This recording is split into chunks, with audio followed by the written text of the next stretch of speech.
Alors voilà, aujourd'hui, donc la science porte sur la partie statique des solides indéformables.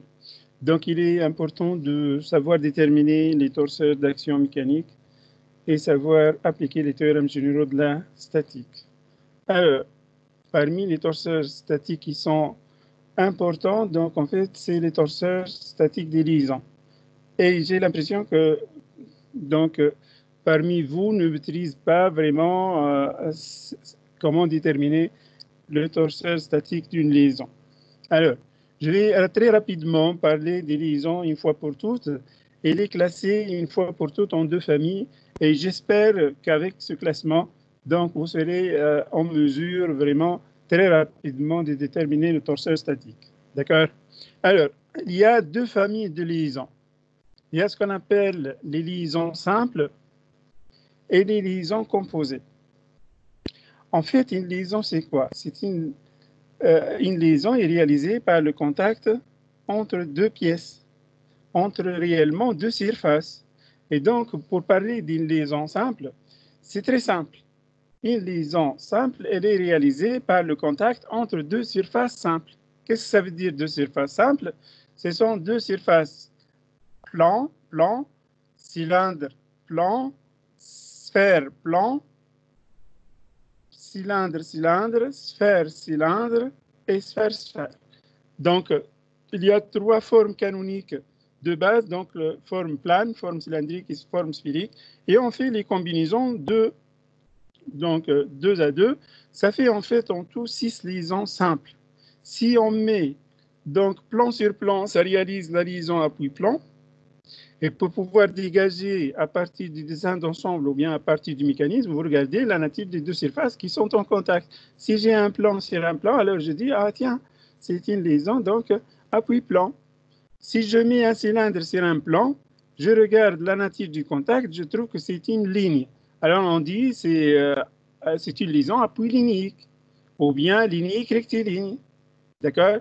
Parce que la nature du contact est une ligne, c'est un segment. Si on met sphère sur un plan, donc la nature du contact est un point et là on dit une liaison appui ponctuel ou bien ponctuel. Parfois on dit sphère plan. Donc aussi si je mets un cylindre dans une surface cylindrique, donc là on parle d'une liaison pivot glissant. Donc le pivot glissant est une liaison simple. Donc elle peut pivoter et elle peut glisser. C'est pour ça qu'on l'appelle pivot glissant. Et ce n'est pas pivot glissante, pivot glissant. Puis, sphère dans un cylindre. Si je mets une sphère dans un cylindre, c'est la liaison linéaire annulaire. Linéaire parce que la sphère peut se translater suivant l'axe du cylindre et annulaire parce que la nature du contact est annulaire. Puis, une sphère dans une sphère est une liaison rotule. Vous voyez, il y a 6 liaisons. Là, on ne voit plus donc la liaison pivot, non plus la liaison glissière et la liaison hélicoïdale. Donc, ce sont des liaisons composées. Et une liaison composée, ça veut dire qu'elle est composée par deux liaisons simples. D'accord? Voilà. Donc, on va essayer de détailler chaque liaison à part, mais pour pouvoir faire ça, donc, on va parler un peu des degrés de liberté. Il y a 6 degrés de liberté si je prends un solide placé librement dans l'espace. Donc, il peut faire les 3 rotations et il peut faire 3 translations suivant, bien évidemment, les axes de repère X, Y, Z. D'accord? Donc, on les note Rx, Y, Z, Tx, Ty, Tz. Voilà.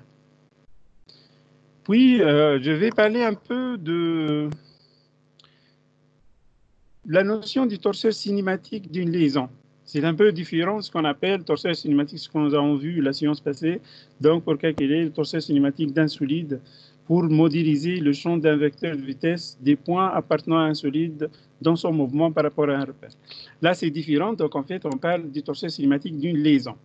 Donc, le torseur cinématique d'une liaison, donc, il modélise. En fait, je regarde uniquement la liaison. J'oublie le système, je regarde que les solides qui réalisent la liaison.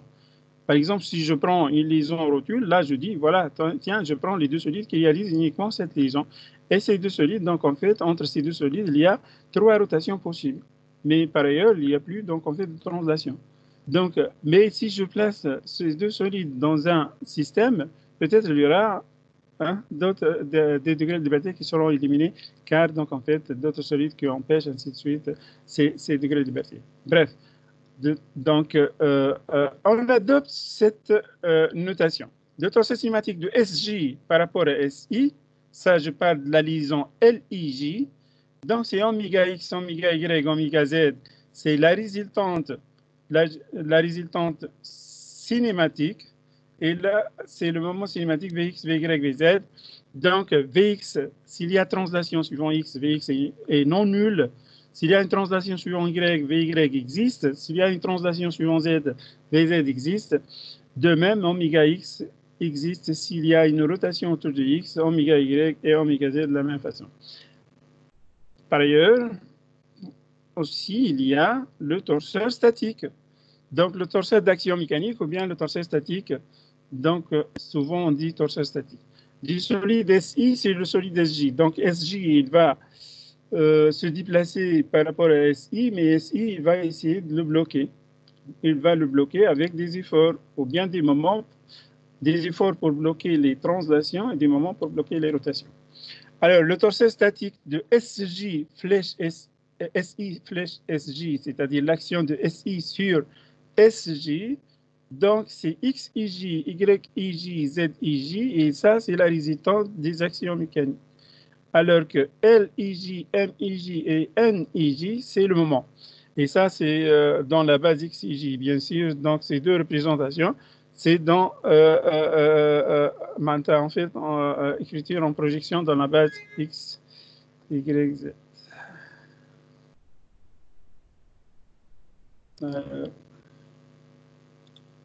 Tiens, alors, on note le nombre d'inconnus cinématiques. Ben, c'est quoi le nombre d'inconnus cinématiques ici? Si, par exemple, je prends ici une liaison pivot d'axe X. Vous savez bien la liaison pivot d'axe X, donc elle autorise la rotation autour de X, il y a oméga X. Mais il n'y a plus rien ailleurs. Donc, le nombre d'inconnus cinématiques ici est égal à 1. Donc, aussi, on parle de ce qu'on appelle le nombre d'inconnus statiques.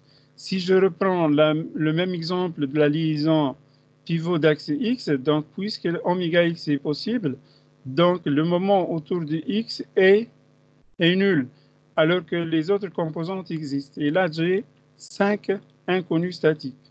On va détailler ça, donc en fait, liaison par liaison.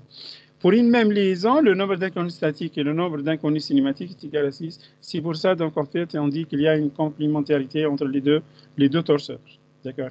Bref. On va maintenant, donc, détailler ces 6 liaisons. C'est important pour moi, vraiment, de maîtriser ces liaisons, parce que c'est la clé pour aller plus loin, donc, en fait, et avancer dans la partie mécanique. D'accord? Il ne faut pas vraiment se tromper. Hein. Je commence avec la liaison appui-plan normale Z. D'habitude, je cache la spécificité, ou bien, donc, et je demande en fait à mes étudiants de déterminer ça, mais voilà, donc en fait, c'est une liaison appui-plan normale Z. La normale Z, c'est la normale au plan du contact. Le modèle géométrique, ça, c'est important pour moi pour voir vraiment les degrés de liberté qui sont possibles. Il n'y a que 3 degrés de liberté qui sont possibles, Tx, Ty et Rz. Notez bien, en fait, si je change le paramétrage, bien évidemment, les degrés de liberté, le nombre est le même, mais en fait, l'ordre change. Si je prends un plan de normale Y, donc nous aurons en fait une rotation autour de Y et une translation suivant Z et une translation suivant X, ça change. Et là, donc, on dit qu'il s'agit de liaison appui-plan de normale Y. Donc, appui-plan de normale Y, ce n'est pas une liaison appui-plan de normale Z. Et c'est pour ça qu'on met l'accent vraiment sur la spécification. Il faut préciser la liaison. Liaison, il faut dire le nom et la spécification. Puis, il faut aussi identifier le centre de la liaison. Voilà, donc en fait, les degrés de liberté, on est d'accord là-dessus. Et avec ces degrés de liberté, on peut très rapidement déterminer le torseur cinématique de la liaison. Il y a une rotation autour de Z, donc il y a oméga Z. Il y a une translation suivant X et suivant Y, il y a Vx, Vy, et le nombre d'inconnus cinématiques ici est égal à 3. Par ailleurs, pour le torseur statique, puisque c'était liaison appui-plan de normale Z, Donc, il n'y aura plus de translation suivant Z. Par ailleurs, il y a une translation suivant X et une translation suivant Y. Donc, pour bloquer la translation suivant Z, donc, il faut appliquer une force. Donc, c'est Z12. Voilà. Et pour bloquer, il y a uniquement la rotation autour de Z. Ça veut dire ici, on ne peut plus faire la rotation autour de Y, non plus autour de X.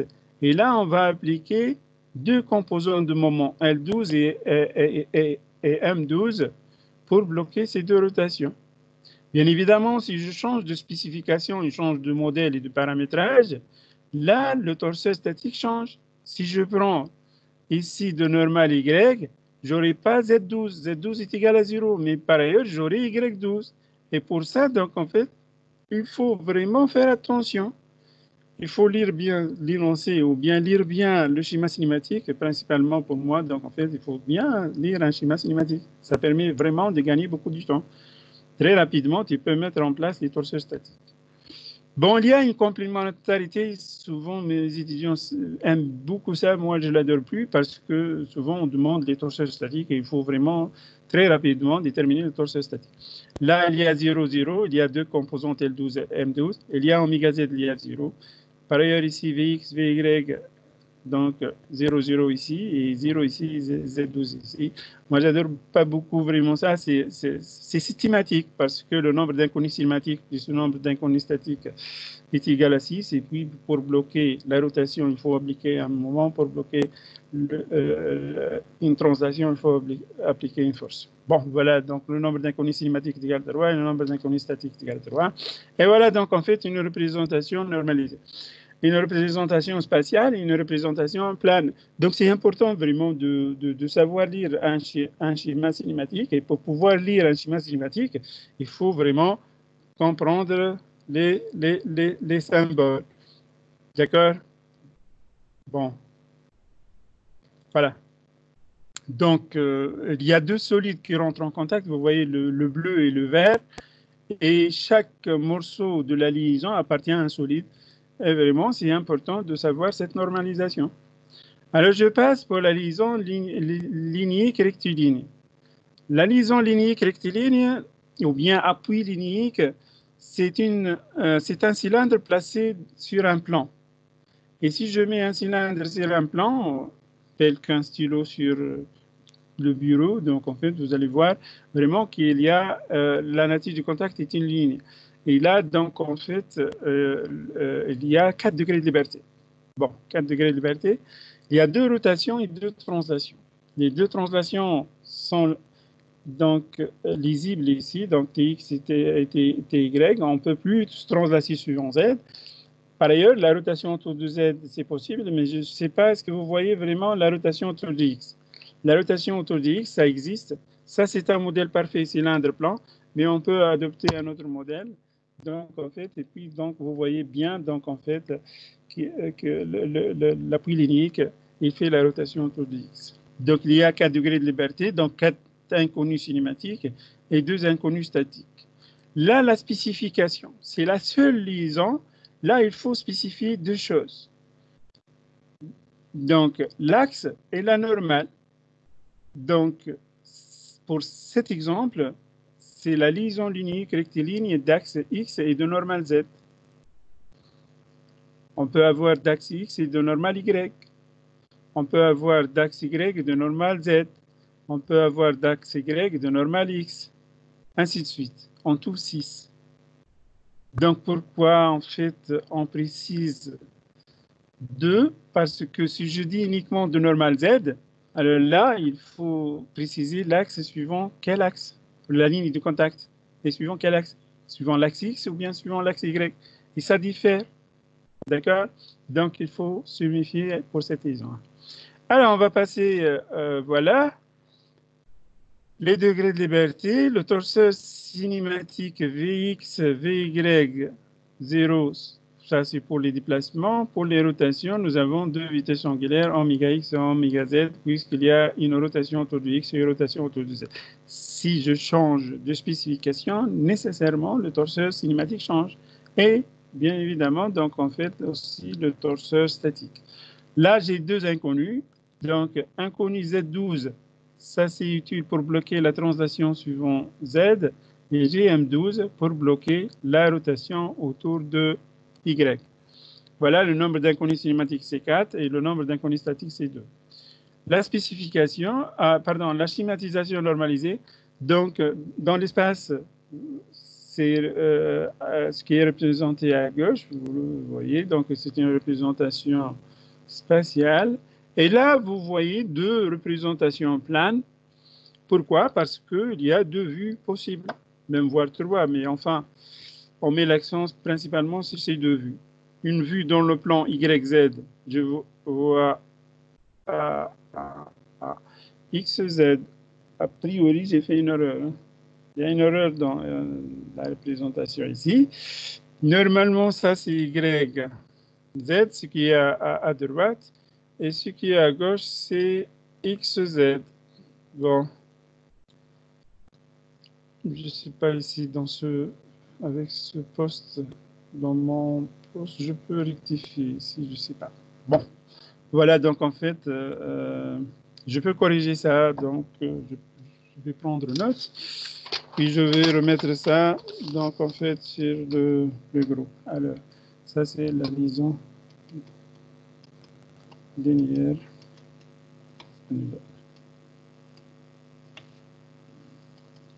Ben, voilà, c'est bon, je pense. Maintenant, on passe à la liaison ponctuelle de normal Z.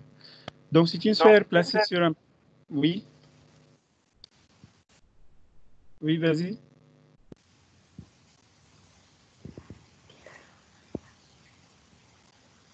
Oui. Bon, on continue. OK. La liaison suivante, c'est la liaison ponctuelle. Elle est de normal Z, et donc il y a trois rotations possibles et deux translations possibles. Il n'y a qu'une translation qui est bloquée, c'est la translation suivant Z. Donc la translation suivant Z est bloquée. Nécessairement, je m'attends à une seule inconnue statique suivant Z. Puis, donc en fait, pour les inconnus cinématiques, c'est égal à 5. Regardez le torseur statique. Je mets l'accent principalement sur le torseur statique. C'est Z12, puisque c'est une liaison ponctuelle de normal Z. D'accord? Alors, le nombre d'inconnus cinématiques est égal à 5. Le nombre d'inconnus statiques est égal à une seule inconnue. Voilà la schématisation normalisée. Donc, spatiale et plane. Attention, ce n'est pas une liaison pivot. Hein. Ça, c'est sphère-plan. D'accord? C'est une liaison ponctuelle. Voilà, on passe. La quatrième liaison simple, c'est la liaison pivot-glissant. C'est un cylindre placé dans un cylindre. Et donc, TX, c'est le glissement, et RX, c'est le pivotement. C'est la liaison pivot-glissant. Ici, d'axe X. D'accord? Donc, je m'attends à deux inconnus cinématiques et quatre inconnus statiques. Voilà, c'est très simple. Il suffit de savoir la spécification. Automatiquement, tu peux mettre en place le torseur statique. Si je dis liaison pivot glissant d'axe Y, donc automatiquement, les 2 degrés de liberté sont suivants Y, alors que les restes ne sont plus possibles. Et donc, je peux savoir les inconnus statiques où je peux les placer très rapidement. Voilà. Donc là, donc en fait, comme je l'ai dit, donc en fait, c'est une liaison pivot glissant d'axe X. Et donc, j'ai 2 zéros. Donc, pour ici, donc la force et le moment sont nuls. Voilà. Puis on avance. Voilà, donc en fait, la schématisation normalisée.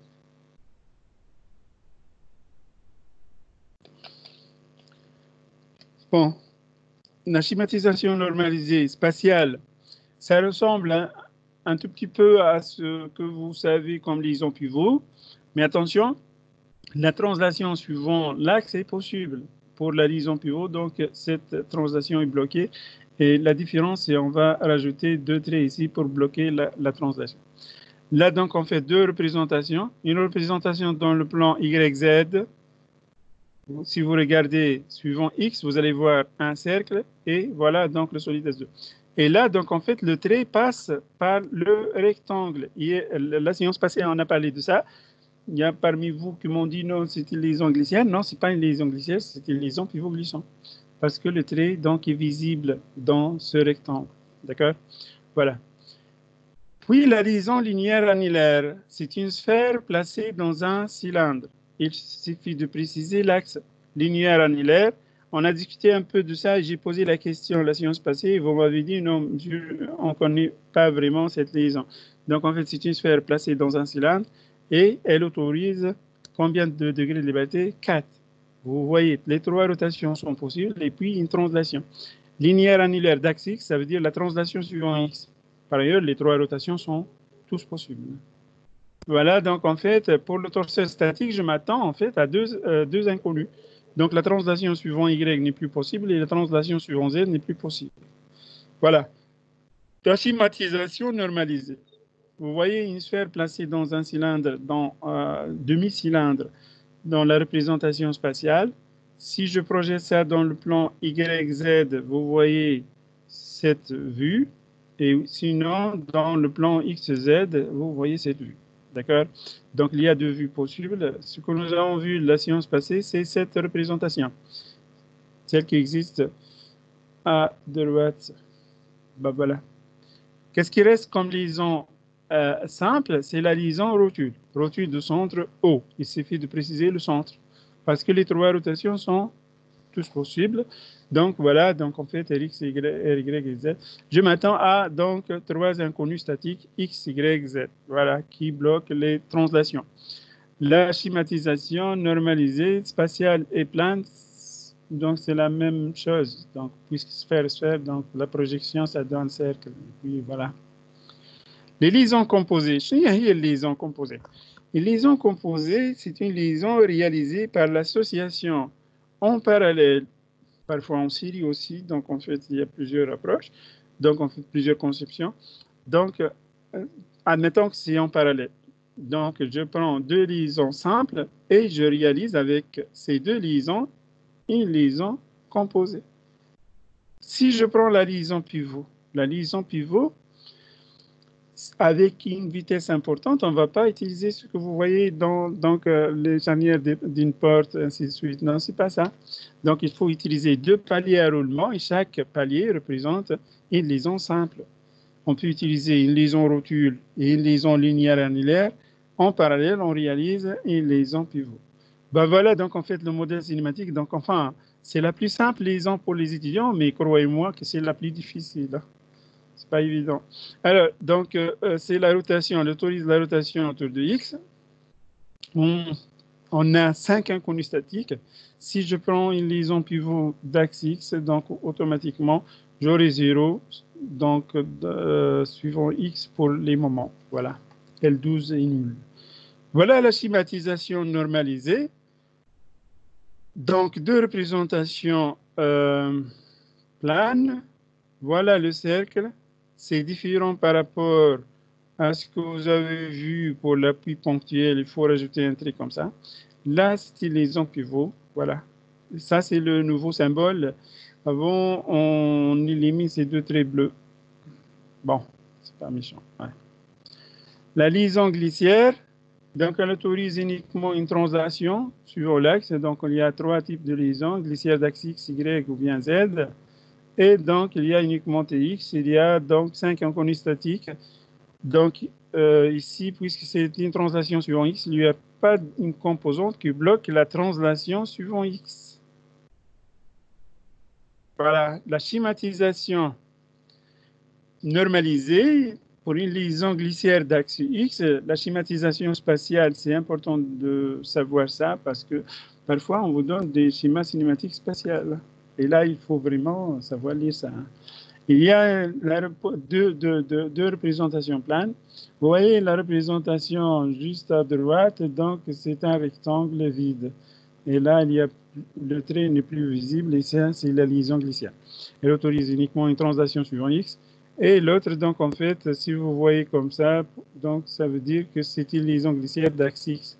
Elle est représentée dans le plan YZ. Bon, Voilà, donc en fait, qu'est-ce qui reste? Il reste la liaison liquidale. Et ça, c'est une liaison vraiment qui gêne beaucoup les étudiants. La liaison liquidale comme le système vis-écrou. Et ce que vous voyez devant vous, c'est un boulon. Donc, il y a une vis et un écrou. Si vous faites tourner l'écrou et vous bloquez la vis, l'écrou, il tourne et il avance. Et donc, les deux degrés de liberté ici, Rx et Tx, sont conjugués. Si on revient à la liaison simple pivot glissant, celle-là, aussi, elle autorise deux degrés de liberté, Tx et Rx. Mais Tx et Rx pour la liaison pivot glissant sont indépendants. On peut faire le glissement indépendamment de la rotation et inversement, on peut tourner le solide S1 sans le faire translater. Alors que pour la liaison liquidale, ça, c'est plus possible. Ce n'est plus possible. Il faut tourner pour avancer. D'accord? Rx et Tx sont conjugués. Alors, là, donc, la question est la suivante. Pour les degrés de liberté, c'est Tx et Rx, mais il faut vraiment savoir que ces deux degrés de liberté sont conjugués, sont liés. Donc là, on s'attend à combien d'inconnus statiques? La plupart de mes étudiants souvent me disent en fait, on s'attend à 4. Ça c'est faux, on s'attend à 5 inconnus statiques. Pourquoi? Parce que les deux degrés de liberté sont liés. Il y a une équation en plus qui permet de relier ces deux paramètres. Et du coup, donc en fait, si je détermine Rx, je peux déterminer Tx et inversement. Alors, pour le torseur cinématique, il y a oméga x et Vx, puisque c'est une liaison liquidale d'axe X. Donc là, le nombre d'inconnus cinématiques est égal à une seule inconnue, ce n'est pas deux. Une seule inconnue. Mais, attention, il y a le Vx et le oméga x sont liés par ces deux équations. Vx est égal plus le pas sur 2pi fois oméga x si le filetage est à droite. Donc, comme celui-là, il est à droite, donc je monte à droite. Qui met le filetage que vous connaissez, souvent on utilise. Le filetage à gauche, c'est celui des bouteilles à gaz. Donc, en fait, généralement, pour plus de sécurité, on inverse le D'accord, même pour, je pense aussi, le truc que vous utilisez comme effaceur. Généralement, on utilise filetage à gauche pour plus de sécurité, mais chez les enfants surtout. Donc, en fait, la règle du turbo-champ, donc il ouvre, donc en fait, il ferme. Bon, bref. Donc, attention ici, il y a deux signes, plus et moins. Plus, Vx est égal plus pas sur 2pi fois oméga x si le filetage est à droite, et Vx est égal moins pas sur 2pi fois oméga x si le filetage est à gauche. Généralement, on précise ça dans l'énoncé. On dit clairement qu'il s'agit d'un filetage à gauche ou bien à droite. On est d'accord là-dessus, le nombre d'inconnus cinématiques est égal à une seule inconnue. Pour le torseur d'action mécanique, c'est un peu bizarre ce que vous voyez. La plupart de vous, vous allez donc penser à avoir X12 et L12 sont nuls. Non. Toutes les composantes existent, mais avec une équation supplémentaire. Attention, le nombre d'inconnus cinématiques est égal à une seule, donc je m'attends à 5 inconnus statiques. 5 plus 1, ça fait 6. Comme on l'a dit tout à l'heure, pour une même liaison, le nombre d'inconnus cinématiques plus le nombre d'inconnus statiques, toujours égal à 6 pour une même liaison. Très bien, donc on passe. Bon, là, je n'ai pas bien précisé. Ah, je m'excuse, je n'ai pas vu ça. Bon, alors je peux le dire oralement. Pour le pour le torseur statique. Dommage, je n'ai pas remarqué ça. Alors, pour le torseur statique, Donc là, on a dit, pour le torsion cinématique, on a dit Vx est égal plus le pas sur 2pi fois oméga x si le filetage est à droite. Pour le torseur statique, L12, vous pouvez noter ça. Ben, je m'excuse, je n'ai pas vraiment remarqué ça. L12 égale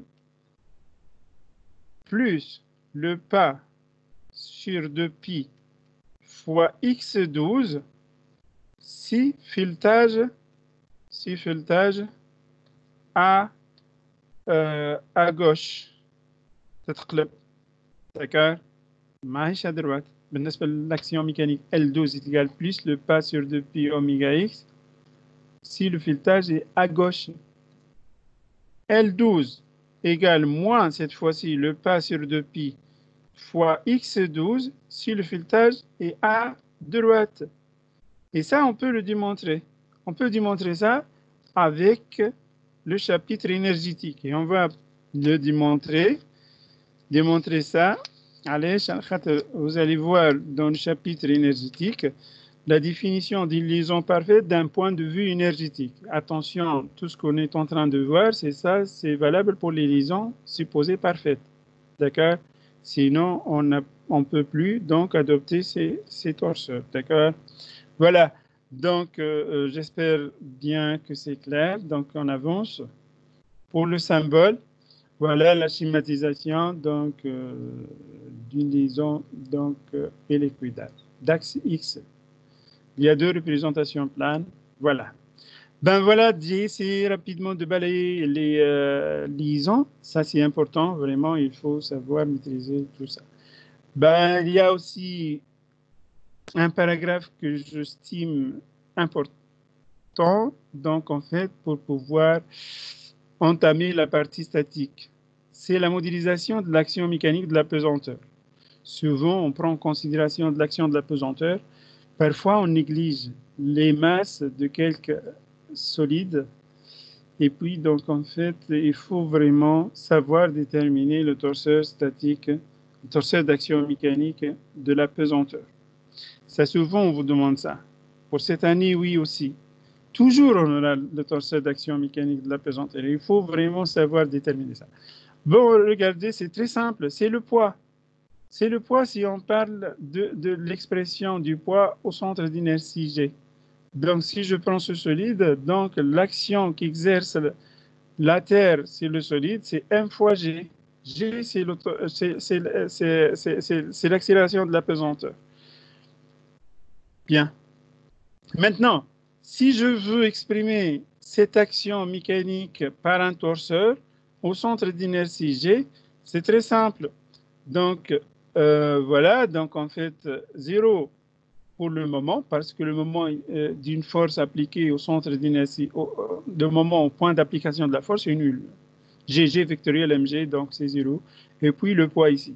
Mais si je veux déterminer ce torseur au point A, donc c'est très simple. Le moment au point A est égal au moment au point G, qui est nul, plus AG vectoriel mg. Vous faites ça souvent en physique. Vous dites le moment au point O est égal au A vectoriel FA.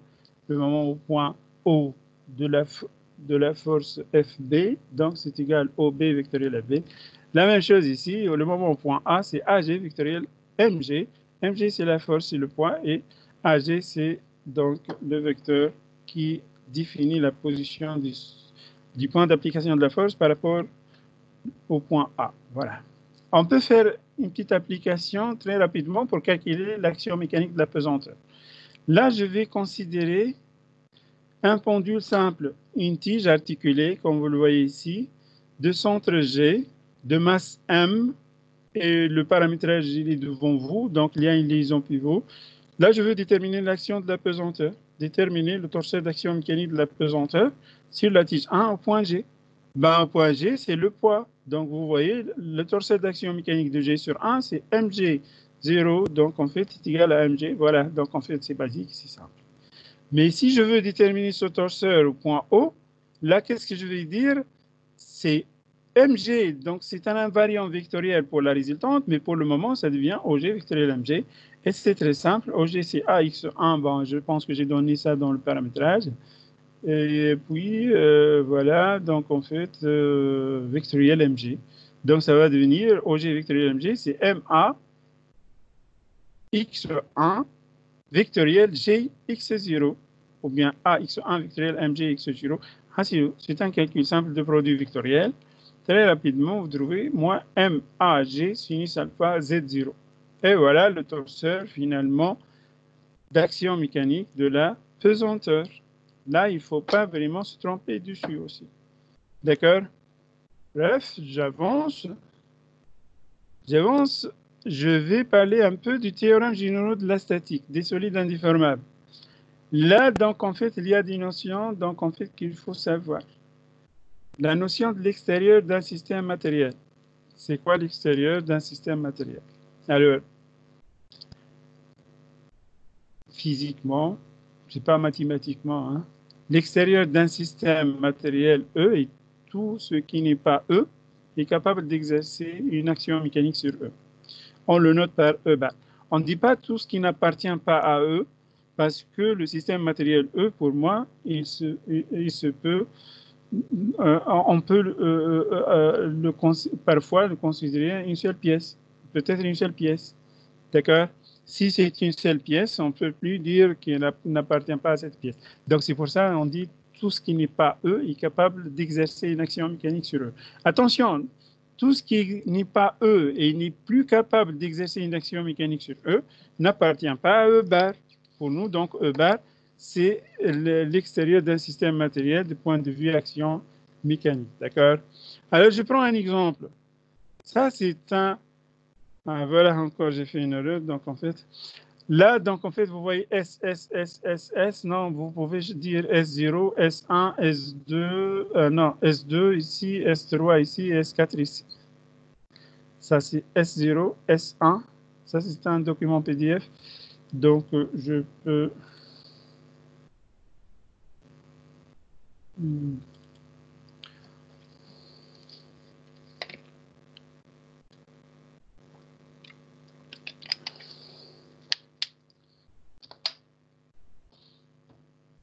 Bon, j'attends un peu le... Donc, voilà. Donc, je reprends. Donc, je vous donne ici un exemple quelconque. Donc, je me base principalement sur le graphe des liaisons. Là, qu'est-ce que j'ai? J'ai 5 solides.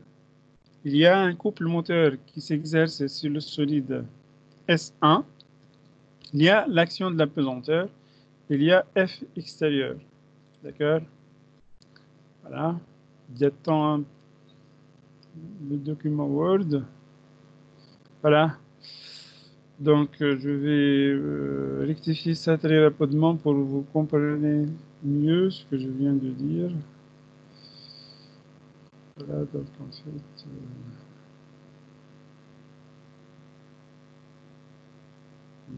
voilà.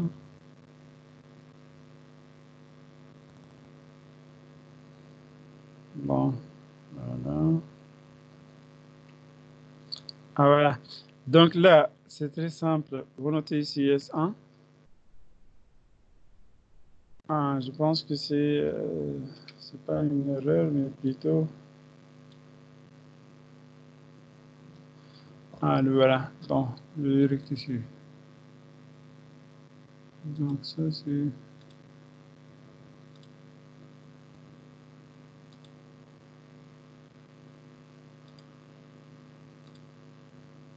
Ah, le voilà.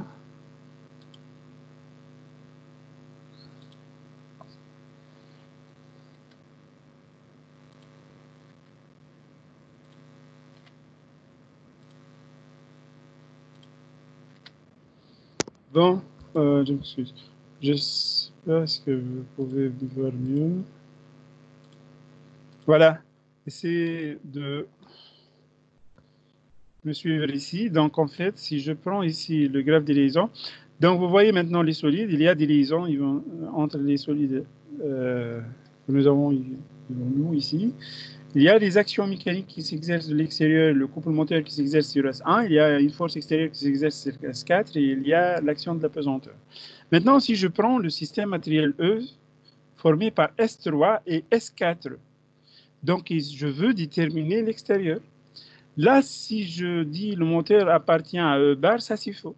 Le moteur n'exerce pas des actions mécaniques sur 3 ou bien sur 4.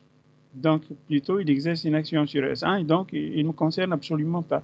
Donc, l'extérieur E bar, c'est S1, S2, G et F extérieur. D'accord? Et là, l'action qui exerce S1 sur S3, c'est le torseur d'action mécanique de la liaison L13. Et là, si la liaison L13 est une liaison pivot, il faut absolument se rappeler de la liaison pivot, la spécification, le torseur statique. Sinon, on ne peut plus avancer. Et il y a aussi l'action mécanique qui vient de la liaison L24. C'est une liaison. Si c'est une liaison à appui plan, là, il faut vraiment mettre en place le torseur statique correctement. Puis, vous voyez ici, F extérieur s'exerce sur S4. Donc, ça, F extérieur donc, appartient à l'extérieur de E. L'action de la pesanteur, c'est une action à distance qui s'exerce sur S3 et sur S4. Si je ne néglige pas cette action ou bien je ne néglige pas la masse de S3 et de S4, donc on va prendre en considération cette action. Voilà. Maintenant, si je m'amuse ici, donc en fait, je veux chercher l'action à l'extérieur de S1. L'extérieur de S1, ici, ça va être S0, S2, S3 et le moteur. Il ne faut pas oublier aussi l'action de la pesanteur. Voilà. Si je me trompe dans la définition de l'extérieur, là, je ne peux plus déterminer correctement le torseur des actions mécaniques extérieures. Il faut bien travailler sur ça. Il faut bien dégager le torseur d'action mécanique extérieure.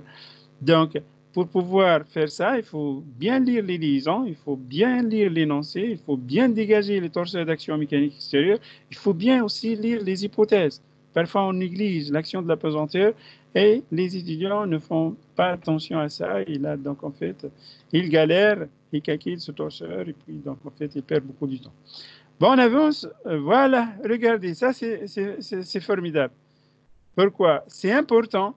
Pour moi, lorsque je veux déterminer le torseur d'action mécanique extérieure à E bar, c'est la somme des torseurs des actions mécaniques extérieures. Si je fais le lien avec ça, bon, puisque c'est le Word, je peux faire ça. Et là, vous voyez les deux en même temps. Voilà. Alors, bon, voilà. Regardez.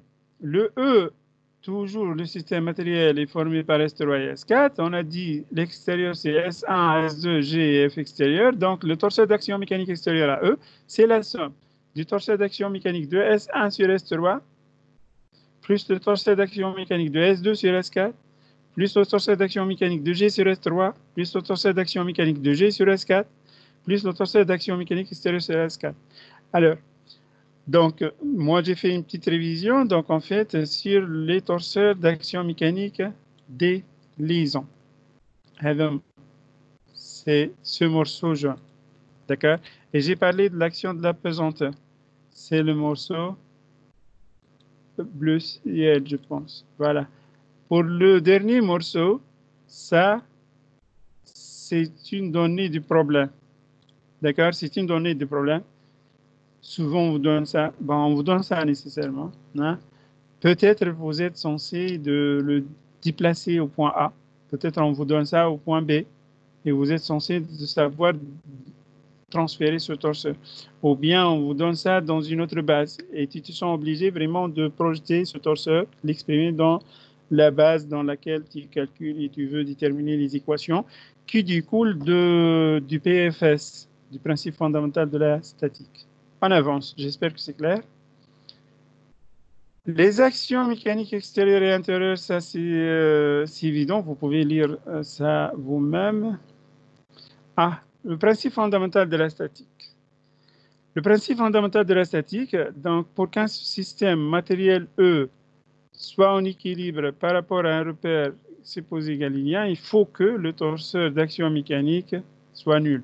Donc, le sens inverse n'est pas toujours vrai. Si j'ai le torseur des actions mécaniques extérieures nul, ça ne veut pas dire que mon système est en équilibre. Donc, c'est pour ça, généralement, dans l'énoncé, on précise cette hypothèse. On dit que le système, au début de l'étude, est en équilibre. Voilà, lors de l'étude, est en équilibre. Prenez l'exemple des ciseaux. Les ciseaux, tu peux faire la somme et les moments tu trouves 0 alors que les ciseaux ne sont pas donc en fait en équilibre. Ben, alors, on avance. Le théorème général de la statique. Le torseur statique, il est défini comme ça. La résultante en haut et le moment. Alors, il y a deux théorèmes généraux de la statique. En haut, déjà, vous connaissez ça depuis longtemps. Vous dites le premier principe fondamental de la statique et le deuxième principe fondamental de la statique, ou vous dites la relation fondamentale de la statique, ainsi de suite. Alors, la somme des forces extérieures est égale à 0. C'est le théorème de la résultance statique. R de E bar sur E est égal au vecteur nu. C'est la même chose. C'est la même chose. Seulement ici, l'écriture et la façon d'écrire ça, c'est une écriture torsorielle et on va dégager la résultante par la somme des torseurs. Et puis, donc voilà, au bout du fil, c'est la somme des forces extérieures. On peut répondre autrement sur ça. Oui, donc en fait, il y a trois équations qui découlent, trois équations scalaires. Souvent, on demande la projection sur l'axe X ou bien la projection sur l'axe Z parce que vraiment, je n'ai pas besoin de toutes les équations. Je vais chercher uniquement une équation utile pour donc déterminer donc, une relation bien déterminée. Donc voilà, donc il faut savoir vraiment faire ça. Lorsque je demande la projection sur l'axe Z, c'est Z scalaire R de E bar sur E est égal à 0 et vous allez trouver donc automatiquement une équation scalaire. Pour le théorème du moment statique, c'est la même chose. Vous savez ça depuis longtemps, la somme du moment des forces extérieures est égale à 0. Donc, le moment du torseur d'action mécanique extérieure à E est nul. Voilà. Je fais la somme des torseurs, j'exprime les torseurs dans la même base, ou bien parfois, ce n'est pas la peine vraiment d'exprimer dans la même base. Bon, généralement, on fait ça, surtout donc en fait statique ou bien dynamique, lorsque nous aurons besoin vraiment de déterminer les inconnus, on essaie d'exprimer les torseurs dans une base. Alors, donc, voilà. Donc, l'IA, voilà. J'espère donc, en fait, j'ai oublié en fait l'idée. Bon, c'est pas méchant, on avance. Alors, théorème des actions mutuelles. Donc, l'action de E sur E1 est opposée à l'action de E1 sur E2. Ça veut dire opposée au niveau de la résultante et au niveau du moment. Voilà, je pense que j'ai terminé donc rapidement une révision sur la partie statique. Voilà. Il y a une partie que je n'ai pas voulu vraiment vous embêter avec, c'est la modélisation des actions mécaniques de contact surfacique et on va parler de la loi de Coulomb, tout ça. Moi, j'ai voulu être pragmatique et j'avance parce que j'ai l'impression qu'il y a des gens qui ont vraiment beaucoup de mal à comprendre ce module et donc j'essaie de les encourager d'avancer et faire des exercices et tout ça. Donc en fait, c'est pas méchant si j'ai pas présenté ça pour le moment. D'accord? Alors, bon, maintenant, je vais passer au TD. Vous savez bien que j'ai donné le TD avant. Donc, d'habitude, moi, qu'est-ce que je fais? Je mets le TD dans le blog. Je partage ça avec le groupe. Puis, donc, en fait, voilà, je mets ça aussi dans le Teams. Et bon, voilà. Donc, mais toujours, vous pouvez me contacter, donc, en fait, pour l'avoir. Voilà. Donc, moi, j'ai préparé le corrigé. Et on va essayer de voir ça rapidement. On va commencer avec l'exercice numéro 1. Mais j'aime bien vraiment... Est-ce que c'est bon, vous m'écoutez parfaitement? Marine? Oui, monsieur, oui. Ça va? Oui. Vous comprenez très bien? Oui. Ça va, j'avance. Toujours je te redouane. Allez, aïe. Très bien. Alors, statique des solides indéformables. J'espère, bientôt, vous avez déjà préparé le TD. Bon, voilà. L'exercice numéro 1, c'est un exercice souvent que j'utilise. C'est un système de bridage ou bien un système de serrage qui permet de serrer la pièce 1 contre la pièce 0. on utilise 2 brides, 2 et 3, et un système vis-écrou. La vis, on appelle une vis à œil. Ben, à côté, on vous a donné le schéma cinématique. Il y a environ 8 liaisons. Il y a 8 liaisons. Il y a 3 liaisons pivots, 2 liaisons ponctuelles, une liaison hélicoïdale et une liaison rotule. Ok. D'accord? Bien.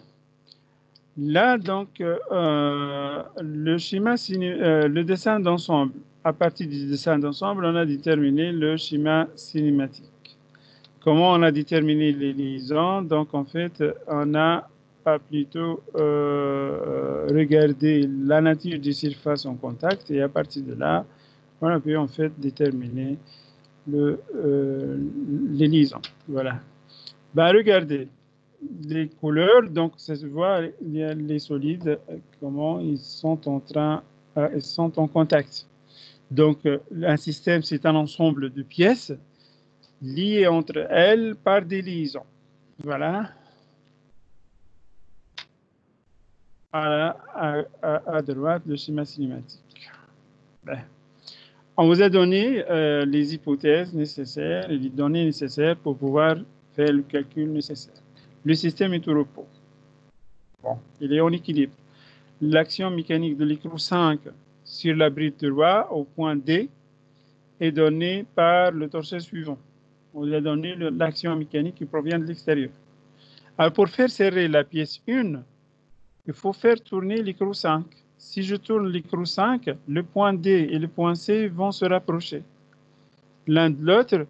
Et voilà, donc en fait, les 2 brides 2 et 3 vont pivoter autour de A et B.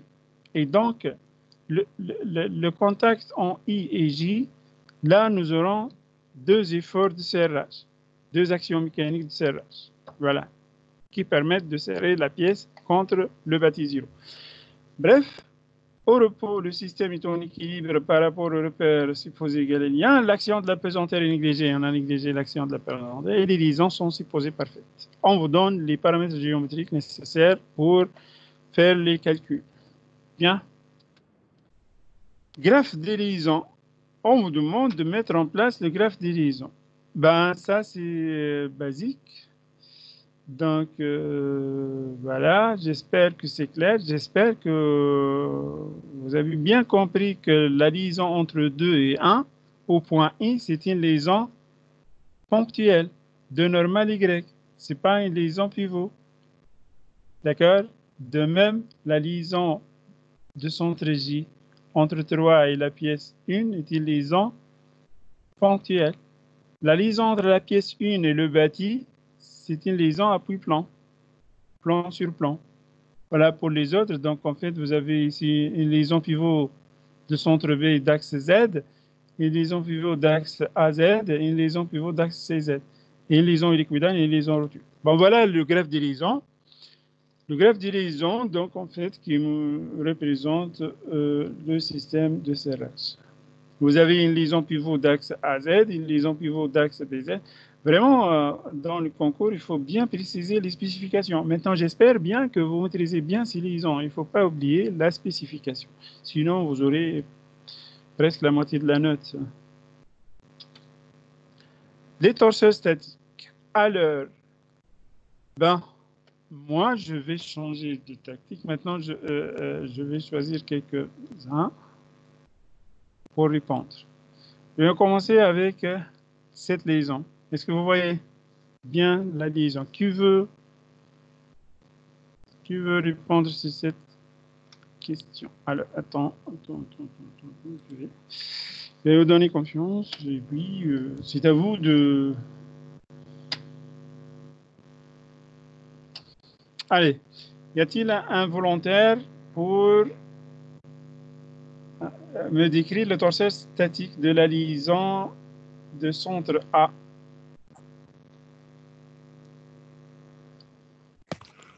نعطيك أنا monsieur. Oui, vas-y. أعطيني اسمك وتكلم مساج. حمادي monsieur. حمادي, vas-y حمادي. ب معنا التورسور ستاتيك au point A بين Oui, البارتي 0 و 2 هذيك مسيو. oui, tout à fait. Oui, هذيك بيفو داكس. لحظة مسيو مش قدامي خاطر Max, لا chauffe تسنية l'écran. كم Dax AZ. داكس ازيد.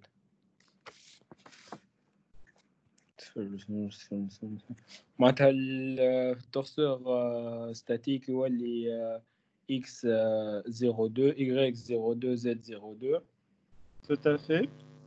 L 02 M 02 و صفر. Tout à fait, c'est ça. C'est utilisant pivot d'axe AZ. Merci Hamadi.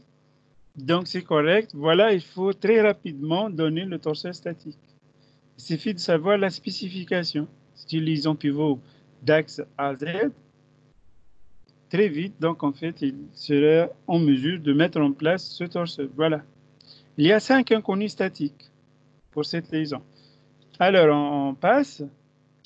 La liaison suivante. Vas-y, Hamadi, tu termines la liaison suivante.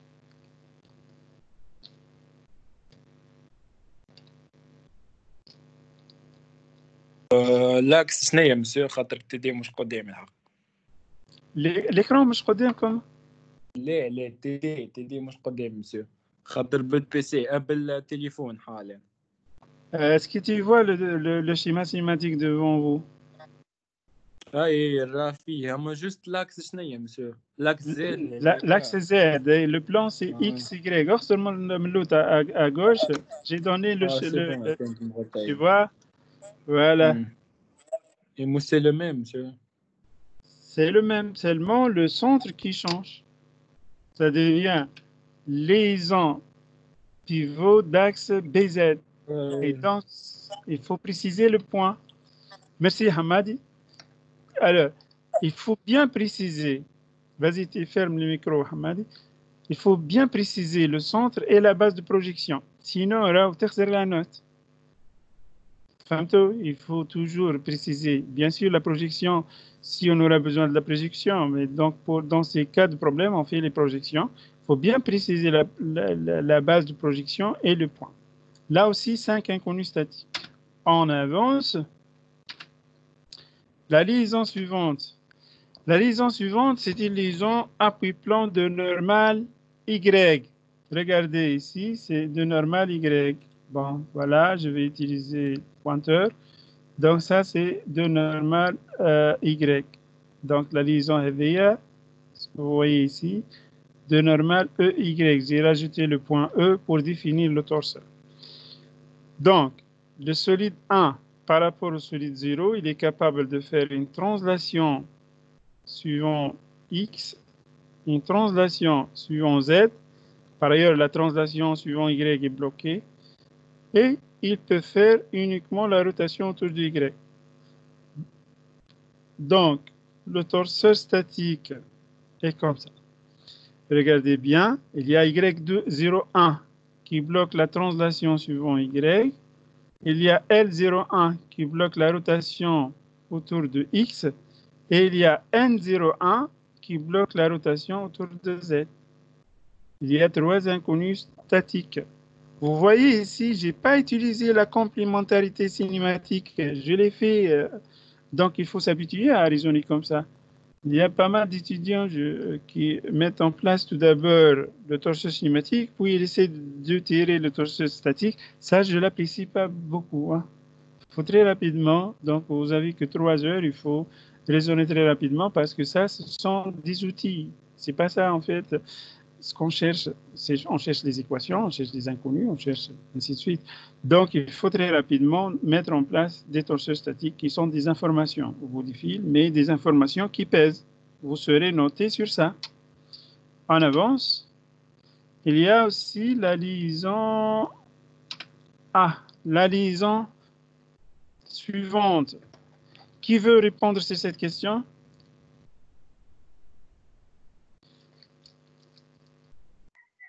Monsieur, Oui, vas-y. عندنا rotation suivant Y, ou pas de rotation suivant X et Z.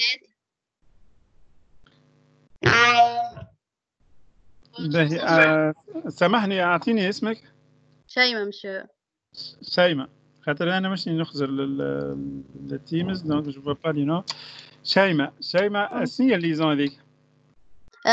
Ponctuel. اي ما عادش نقولوا ponctuel tout court, نقولوا ponctuel de normal, on précise la liaison, on spécifie la liaison. Donc c'est liaison ponctuelle de normal Y. Ça veut dire quoi de normal Y? معناها عندنا rotation. عندنا rotation. استنى نحط سفير سير ان بلان ولا نورمال على البلان Y. السفير اللي قدامك هذيك شنو تنجم تعمل؟ فازي تعمل rotation suivant Y. اي ou translation suivant X et Z. Suivant X et Z. Elle fait deux translations suivant X et Z, tout à fait. Et rotation suivant Y. Rotation suivant Y. On ne peut plus faire la rotation suivant X. Regarde bien. Alors là, donc, il faut faire attention. Chauffe. Lorsqu'on parle des torseurs statiques, il faut oublier le système. D'accord? Torseur, qu'est la liaison? Comme si tu regardes uniquement les deux solides qui réalisent la liaison au niveau de cette liaison. Il y a pas, tu ne regardes pas les autres pièces. Saïm. Oui, monsieur. يبدو أنه la pièce de la liaison pivot d'axe AZ ou la liaison pivot d'axe CZ, il faut regarder uniquement 2 et 1 au niveau de la liaison ponctuelle de normal I, Y. Tu vois? Oui. شنو تنجم تعمل comme rotation 2 par rapport à 1 si ناخذ أنا إذا كان ناخذ la pièce 2 ou la pièce 1 فقط الأخرين نحيهم من السيستم في الكونتاكت هذاك نجم نعمل روتاسيون autour de X ولا؟ Est-ce que je peux faire une rotation autour de X? Ok. Est-ce que je peux faire une rotation autour de Y? Autour de Y, monsieur. Autour de Z? Oui. Oui. Autour de X? Oui. Oui, donc il y a les trois rotations. Une sphère sur un plan fait les trois rotations. D'accord? Il ne faut pas raisonner avec le système dans sa totalité. Donc, non, tu regardes uniquement les deux solides qui réalisent la liaison. Et puis, donc, en fait, les deux translations, oui. Donc, il y a une translation suivant X et une translation suivant Y. Alors, le voilà. Donc, en tout, vous avez 5 inconnus cinématiques. On s'attend à une seule inconnue statique. C'est l'action Y12 qui bloque la translation suivant Y. Tu vois? Le point, c'est I et la base de projection, c'est R. On avance. Donc, la liaison suivante, c'est aussi la liaison ponctuelle de normale J, Y. Et là, voilà, donc, de la même manière, c'est Y13 suivant Y qui bloque la translation suivant Y. C'est bon, schéma? Oui, monsieur. Très bien. La liaison suivante, c'est du centre C. Hamadi. C'est une liaison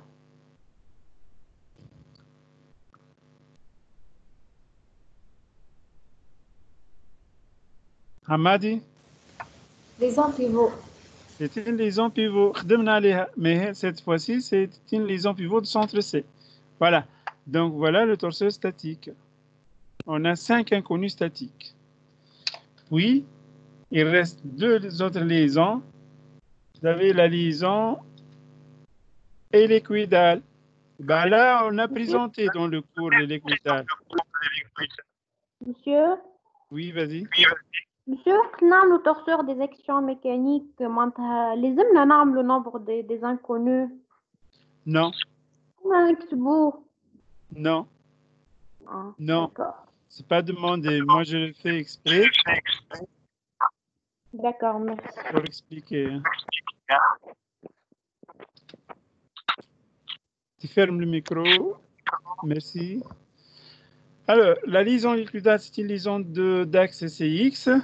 Et voilà, donc en fait, les 6 inconnus existent. B en s'attend, 6 inconnus. Enfin, les 6 composantes existent. Mais en fait, j'ai 5 inconnus uniquement. 5 inconnus, donc en fait, c'est une liaison d'axe X, CX. Donc, il y a une relation entre, voilà, entre ces deux composantes. D'accord? L45 et X45. L45 est égal plus ou moins P sur X45. P, c'est le pas réduit, mais aussi on peut rajouter, il vaut mieux que j'écris comme ça. Pas sur 2pi fois X45. P, c'est le pas de l'hélice. Oui, c'est une erreur. Donc, faites attention, il faut corriger ça. Je n'ai pas dit ici pas réduit, mais enfin, pas de filetage, pas de l'hélice. Bon, c'est pas méchant. Hein. Donc, voilà. C'est bon. Donc, ici, le nombre d'inconnus, c'est 5. On avance. Pour la liaison, la dernière liaison, c'est la liaison au recul de centre D. Et voilà le torseur statique. Il y a 3 composantes qui bloquent les 3 rotations. Et le nombre d'inconnus statiques ici est égal à 3. Et ce torseur, c'est une donnée du problème. Ce torseur, c'est une donnée du problème. Alors, comment ça? Alors, je vais vous expliquer comment c'est fait. Alors, le TD. Là, j'ai donné ce torseur.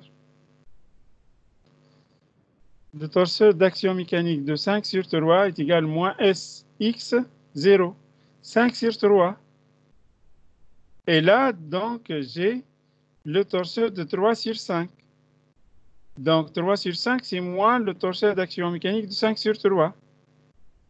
Donc, cela veut dire quoi? Cela veut dire quoi? Attendez, je vais prendre...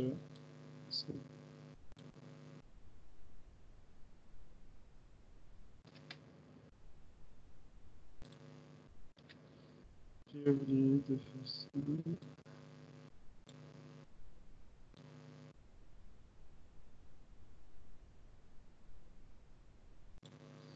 Voilà, on reprend. Alors, donc cela veut dire que ici, X35 est égal à S, Y35 est égal à 0 et Z35 est égal à 0. Ça, c'est une donnée du problème. Bon, on passe. Monsieur, نقولوا هنا problème plan. Ah, oui, le problème est plan. Mais, j'ai pas voulu vraiment pour le moment parler de ça, pour ne pas compliquer la situation et le cours. Généralement, même si c'est un problème plan et on ne mentionne pas ça, on ne dit pas qu'il y a un plan de symétrie et puis les efforts et la géométrie est symétrique par rapport à ce plan. Donc, ce n'est pas la peine vraiment d'adopter le modèle plan. D'accord? Mais si on précise ça, donc vous êtes censé d'appliquer le modèle plan. Et vous serez noté sur le modèle plan, bien évidemment, et vous ne serez pas noté sur le modèle 3D, sachant que le résultat, vous aurez le même résultat. D'accord? Ça, c'est la philosophie tuniso-tunisienne. Et donc, voilà, je vous l'avoue. D'accord? Bon, nous aurons le temps de parler de ça, mais là, donc, pour le moment, je ne veux pas vraiment parler de ce sujet pour ne pas compliquer vraiment les choses. Alors, on avance. Voilà donc en tout les torseurs statiques. Tous ces torseurs sont utiles pour mener l'étude statique. Et là, vraiment, si quelqu'un ne maîtrise pas parfaitement les liaisons, il ne peut plus avancer. Dès le début, il aura des erreurs et donc, ce n'est pas la peine vraiment de terminer le problème. D'accord? Alors, on avance. Remarque, je vais, donc ça c'est comme si une application du cours, d'accord, pour voir vraiment, pour maîtriser mieux cette partie. Alors, le nombre d'inconnus statiques est égal à 28. D'accord, nous avons 28 inconnus. Si vous faites la somme, vraiment, vous avez 5 plus 5 plus 3 plus 1 plus 1 plus 5 plus 5 plus 3, ça fait 28. Mais n'oubliez pas que nous avons une donnée du problème. Une donnée du problème, je pense, qu'est-ce que j'ai écrit? Pour trouver ces inconnus, on a besoin de 28 équations indépendantes. يلزمني 28 équations indépendantes pour pouvoir déterminer ces 28 inconnus. Alors la question d'où on est capable de déterminer, donc c'est à partir du PFS, principe fondamental de la statique. Si j'isole la pièce 1, j'isole la pièce 2, puis j'isole la pièce 3, puis j'isole la pièce 4 et 5, chaque isolement, c'est-à-dire lorsque j'isole, je veux dire j'applique le PFS sur la pièce 2. Si j'isole la pièce 1, je vais appliquer le principe fondamental de la statique sur la pièce 1, ainsi de suite. Donc, normalement, si j'applique les théorèmes généraux de la statique, je suis donc en fait en mesure de déterminer 6 équations. Bon, à voir, est-ce qu'elles sont indépendantes ou là, donc ça c'est à voir après. Donc si j'isole les 5, 5 fois 6, ça fait 30. Il faut voir vraiment, parfois on trouve 0 est égal à 0, ça c'est pas une équation. Donc on essaie de toutes les façons de procéder comme ça pour arriver à dégager les 28 équations. Attention, pour nous on n'a pas besoin vraiment de ces 28 équations. Hein. Parce que, voilà, donc je l'ai mentionné, je pense que c'est après. Donc, comme donné du problème, on a le torseur d'action mécanique de l'écrou 5 sur l'abri 3 au point D, qui est l'opposé du torseur d'action mécanique de la liaison L, de l'action de 3 sur 5. Par conséquent, on aura le système d'équations suivant. Donc, x35 est égal à S, ça c'est une donnée du problème. Ça m'a permis, en fait, de trouver 3 inconnus. Et donc, 28 moins 3, ça fait 25. Bon, mais attention, les inconnus donc, en fait, qu'on cherche dans ce problème, ce sont Y21 et Y31. C'est l'action de 2 sur 1 et l'action de 3 sur 1. J'ai besoin uniquement de 2 inconnus. Je ne veux pas chercher vraiment les 25 inconnus qui restent. D'accord? Alors, Y21, c'est cette action. Y31, c'est cette action. On est d'accord là-dessus? On avance. Écrire les équations qui découlent du théorème de la résistance statique, ça c'est la question 3. Alors, regardez bien, écrire les équations qui découlent du théorème de la résistance statique appliquées sur l'ensemble 4 et 5. Et là, on va isoler 4 et 5. Vous voyez le graphe des liaisons et je vais isoler 4 et 5. Vous voyez? Pour pouvoir avancer, il faut déterminer l'extérieur de E1. J'ai noté E1 est égal à 4 et 5. E1 bar, c'est 2 et 3. N'oubliez pas qu'on a négligé l'action de la pesanteur. Si ce n'était pas le cas, il faut prendre en considération cette action. Donc, E1 bar, c'est 2 et 3. On est d'accord? Voilà. Donc, il y a l'action de 2 sur 3, 2 sur 4, et l'action de 3 sur 5. D'accord? Voilà. On avance.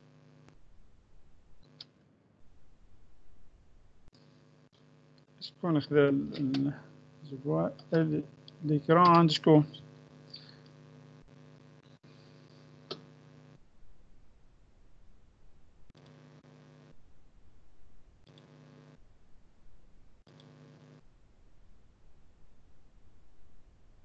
Non, c'est bon.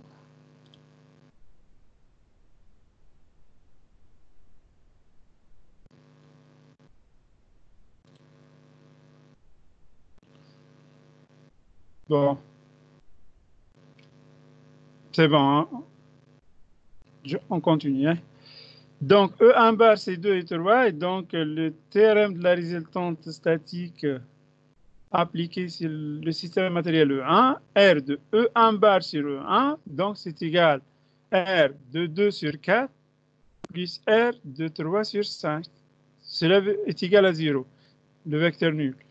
R de 2 sur 4, c'est la résultante du torseur d'action mécanique de 2 sur 4. Ou bien, c'est la résultante du torseur d'action mécanique de la liaison L24. R de 3 sur 5, c'est la résultante du torseur d'action mécanique de la liaison L35. Alors, vous voyez ici à gauche le tableau qui résume les différents torseurs que nous avons déterminés. Et on va essayer de chercher ces vecteurs. D'accord? Alors, je veux chercher R2 sur 4. R2 sur 4, là, voilà. Je vais chercher le torseur d'action mécanique de 2 sur 4. Si un étudiant se trompe ici, alors là, R de 2 sur 4 va être donc fausse. Et là, il ne peut plus, en fait, continuer. Hein. Puis, voilà, R de 3 sur 5. Il suffit de chercher l'action de 3 sur 5 qui est aussi donnée du problème. Là, voilà, donc en fait, très rapidement, on détermine le système d'équations. Et voilà, donc en fait, on détermine les inconnus. X24 est égal à moins S, Y24 est égal à 0 et Z24 est égal à 0. Donc voilà, si un étudiant ne maîtrise pas bien les liaisons, là, il ne peut plus en fait répondre sur cette question.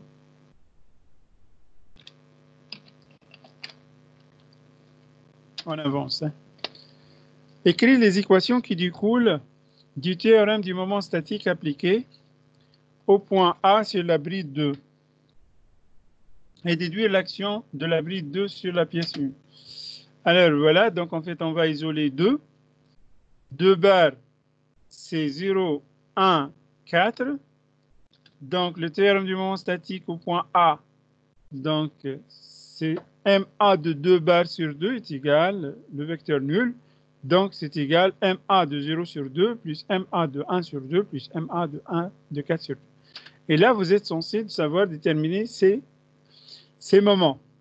Alors, on va commencer avec le moment point A de 0 sur 2. Donc, je vais chercher le torseur qui va m'aider à déterminer ça. Donc, j'ai vraiment de la chance en fait, avant ça. Donc, aussi, pour déterminer le moment point A de 1 sur 2, donc j'ai besoin du torseur d'action mécanique de 1 sur 2. Pour déterminer le moment au point A de 4 sur 2, j'ai besoin du torseur d'action mécanique de 2 sur 4. Il faut inverser après. J'applique le théorème des actions mutuelles après. Alors, pour déterminer le moment au point A, voilà, donc en fait, j'utilise ce torseur. Ben, j'ai de la chance. Pourquoi j'ai de la chance? Parce que ce torseur est exprimé, il est exprimé au point A. Donc, le moment est exprimé au point A. Donc, je n'ai pas vraiment besoin de transférer ce moment.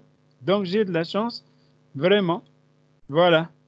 Et j'ai il y a une erreur. Il y a une erreur là, il faut mettre 0. Hein. Moi, je me suis trompé. Alors, 1, 0 sur 2, c'est pas... Ça n'existe pas. Alors ça, il faut mettre ici 0. Voilà, je vais corriger ça. Je vais cacher ça plutôt. C'est pas pour ne pas se tromper après. Alors c'est très simple. Voilà, lorsqu'on utilise vraiment les choses d'enseignement à distance, donc on découvre les erreurs. Donc voilà, normalement, je vais écrire plutôt ajouter.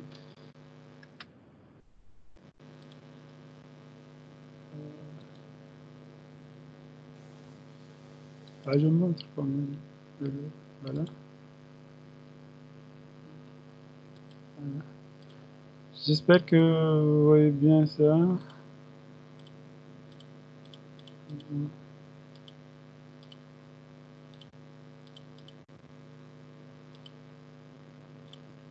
Voilà. C'est le moment de la liaison pivot. Hein. Ben, on avance. علاش رجعناه زيرو؟ 0 خاطر il y a une erreur. Moi, je me suis trompé. Hein. Je me suis trompé en traitant l'exercice éveil, je n'ai pas fait attention parce que le moment du torseur d'action mécanique de 0 sur 2, comme vous le voyez ici, il modélise la liaison pivot d'axe à Z, et nécessairement j'ai un 0 ici. Et à partir de la question précédente, on a déjà dégagé le torseur. Comme vous le voyez ici, attends, donc tu vois ici bien qu'il y a un 0. Ça, c'est le moment qu'il faut récupérer. C'est le moment au point A. C'est bon? Oui, oui, monsieur في بالي بدلنا زد 02 بالزيرو هذاك عليه. Non, non, non, non. C'est une erreur basique. Mais je me suis par la suite. Donc, Oui. juste faute d'inattention, moi, je n'ai pas fait attention à ça. On avance. Alors, qu'est-ce qui reste? Je vais déterminer maintenant le moment au point A de 1 sur 2. Je vais me baser sur ce torseur. Donc, mais malheureusement, ici, le torseur est exprimé au point I. Et moi, j'ai besoin du moment au point A. Ben, quand même, donc je peux transférer ce moment. Alors, regardez comment faire.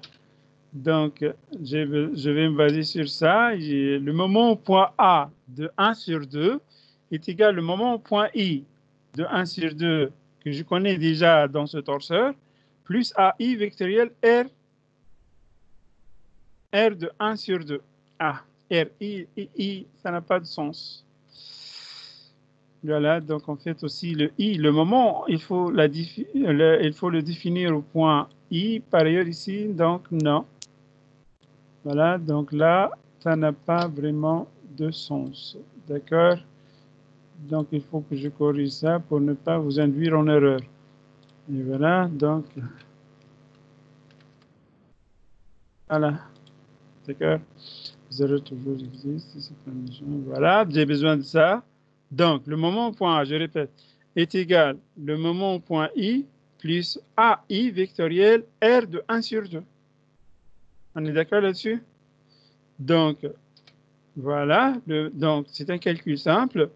J'ai AI, je connais AI donné du problème LH0, et je connais l'action 1 sur 2, 0, comme vous le voyez ici, 0, donc Y12, 0. Je fais le produit vectoriel, je me trouve avec 0, 0, LY12.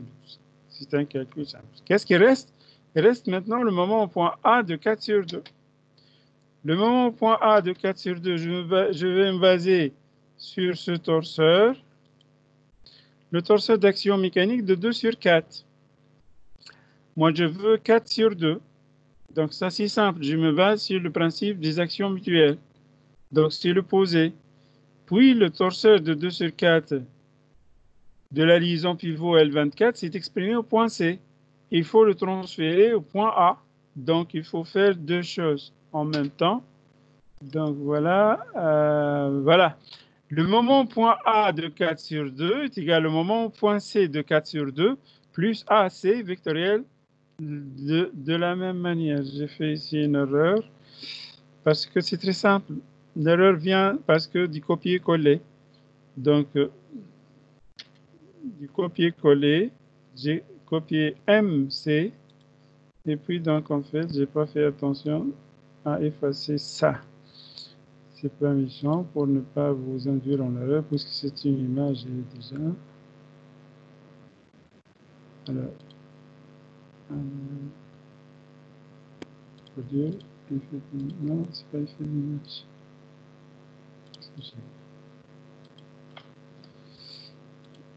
Ah, voilà, je m'excuse pour ça. Bon, voilà.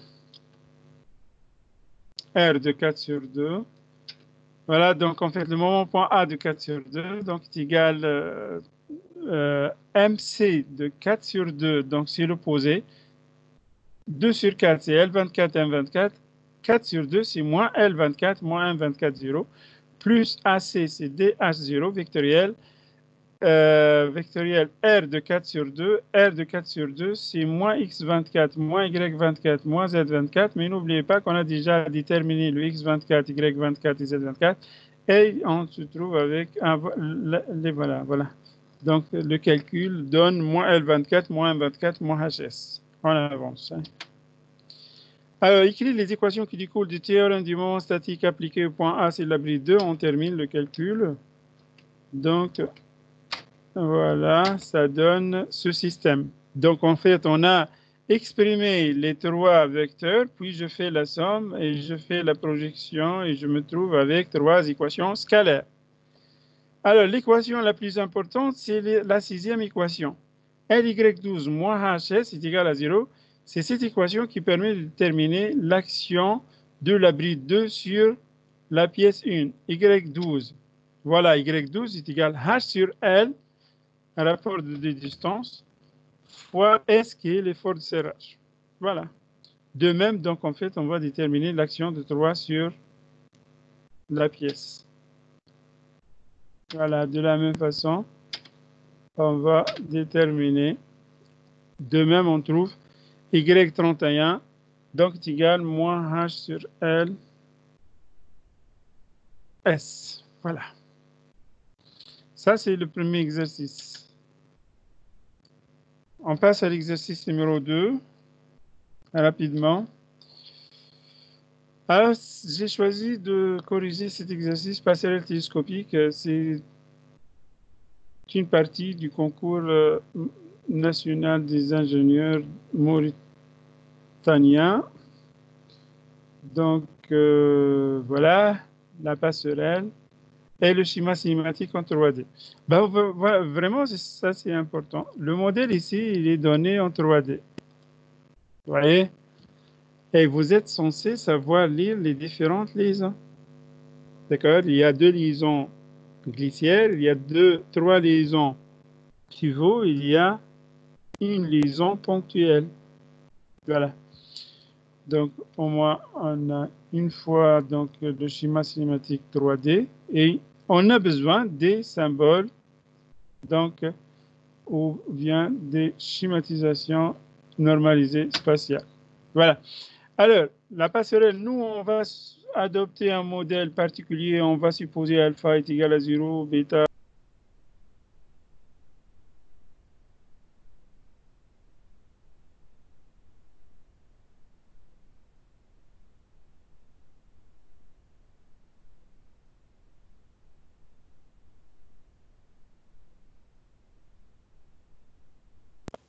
Monsieur ما عرفنا نسمع فيه.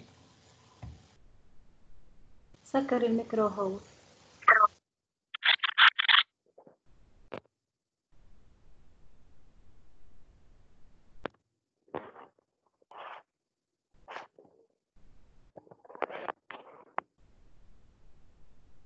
C'est bon, تسمعوا فيه ترى؟ أي monsieur توا نسمع. مش اللي نسمع فيك، كنت مسكر الميكرو. ما عادش سكرتش أنا je sais pas. عندكم برشا ما كنتش تسمعوا فيها؟ شوي مش برشا. معناتها l'exercice lourd, c'est bon, on passe. Oui. Ben, c'est bon. Attendez l'exercice numéro 2. D'accord.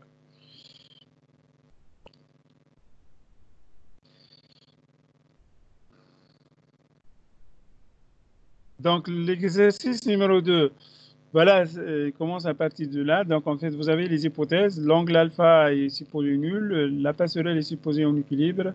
Dans cette configuration, l'ensemble des 2 couloirs, il y a 2 couloirs télescopiques. Donc, en fait, 2 et 3 qui forment un seul solide, puisqu'il est en équilibre.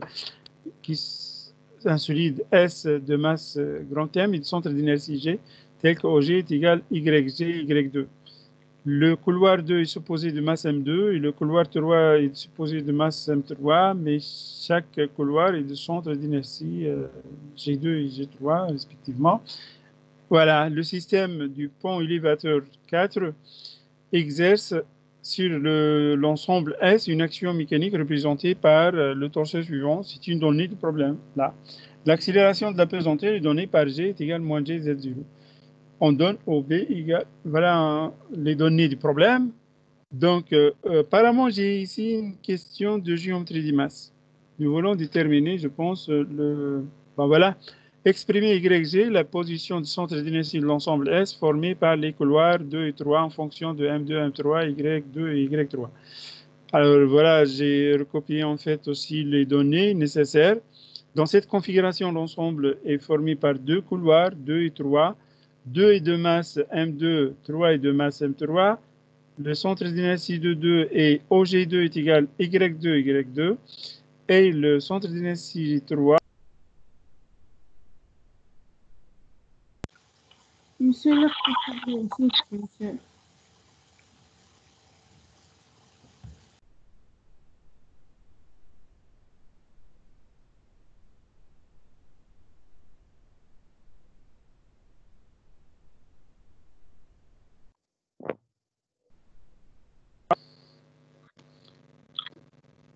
oui, je ne sais pas ce qui se passe. Mais c'est bon, maintenant, tout ce qu'on fait. Apparemment, se désactive.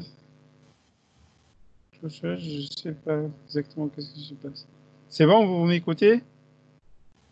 Oui, monsieur, là, je ça.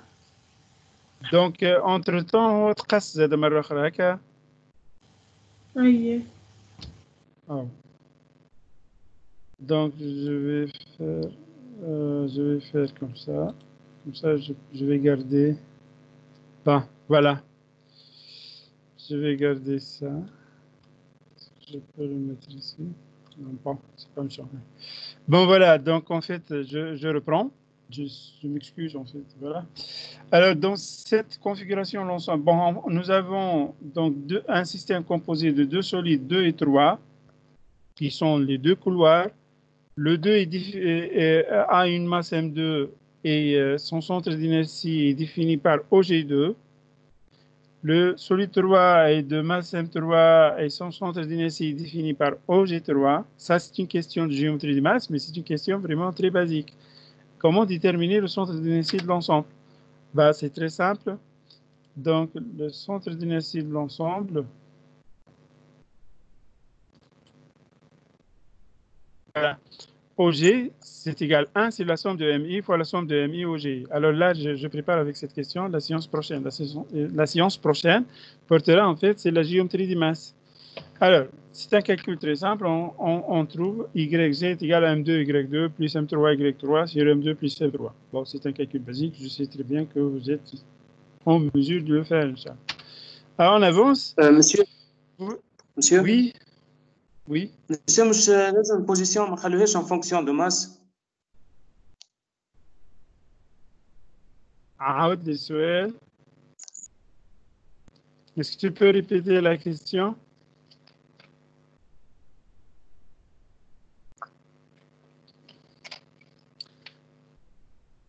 عاود السؤال, j'ai pas bien entendu en fait la question. J'ai pas bien saisi la question. سي كلك البوزيسيون من لازم ما نخلوهاش بالماس.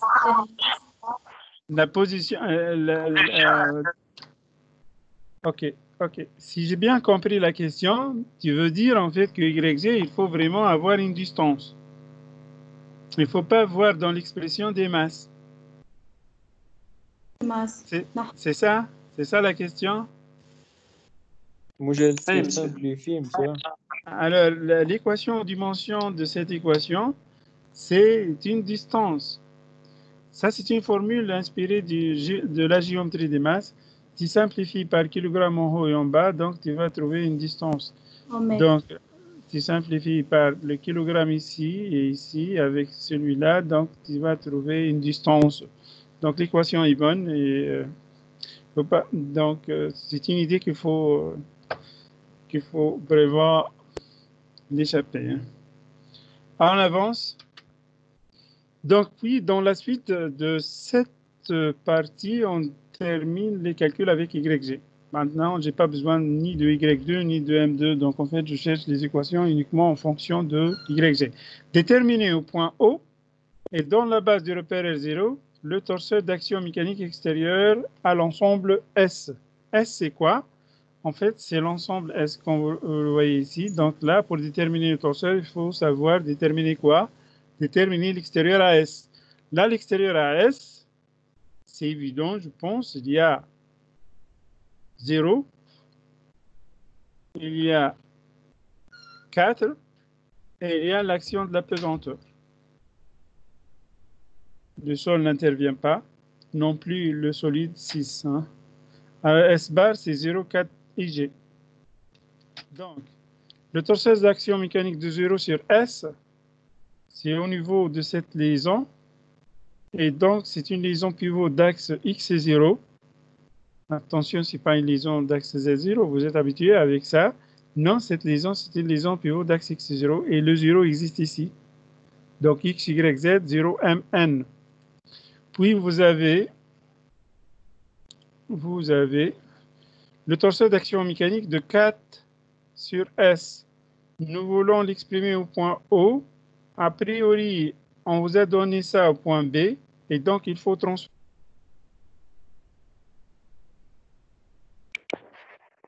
Je مانيش نسمع فيك. C'est bon, Jade. فما شكون غادي ياخذ لي دوني دو كونترول يطلب وياخذ. مسيو لي دوني دو كنترول مسايبين اصلا اي عبد ينجم يديزاكتيفي لي ميكرو فهمت فما شكون غلط ينزل يديزاكتيفي اي فما غلطه جوستومون انا جو سي با فما ريغلاج جو بو لو فير موا بون جو في voir جو في travailler dessus يولي كله عندك فهمتني وقتها انت ديزاكتيفي لي ميكرو نتاع الناس الكل وتنحي معناها تنحي انه احنا je vais voir comment faire ça. D'accord. Bah, faites attention, il y a une flèche normalement qu'il ne faut pas appuyer dessus. Donc c'est très simple. Si vous demandez les données de contrôle, moi je ne fais pas attention et puis donc en fait tu vas me bloquer. Voilà. C'est pour ça donc. Bah, de toute façon, je reprends. Alors, nous avons déterminé déjà le torseur d'action mécanique de 0 sur 1 sur S. C'est la liaison pivot d'axe O, X et 0. Et puis, le torseur d'action mécanique de 4 sur S. Ça, 4 sur S, c'est une donnée du problème. Je viens ici. Donc, voilà. On vous a donné ici le torseur d'action mécanique de 4 sur S. C'est FZ0, Z2, 0, au point B. Donc là, il faut vraiment là transférer ce torseur au point O. C'est une donnée du problème, mais il faut encore du travail pour la rendre dans sa forme, donc en fait, qu'il faut.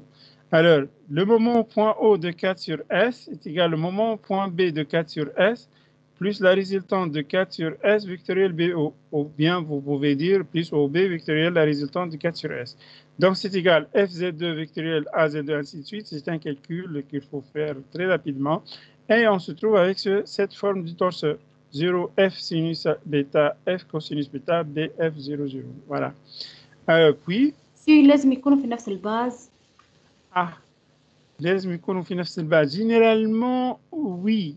Généralement, oui. Finalement, on va déterminer le torseur d'action mécanique extérieure. Et on va l'exprimer dans R0 pour pouvoir dégager les 6 équations. Donc, il vaut mieux qu'on l'exprime dans la même base.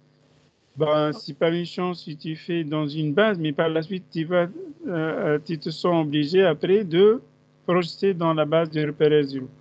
Ça, ce sont des détails. Donc, c'est à vous de choisir la méthode qui te convient.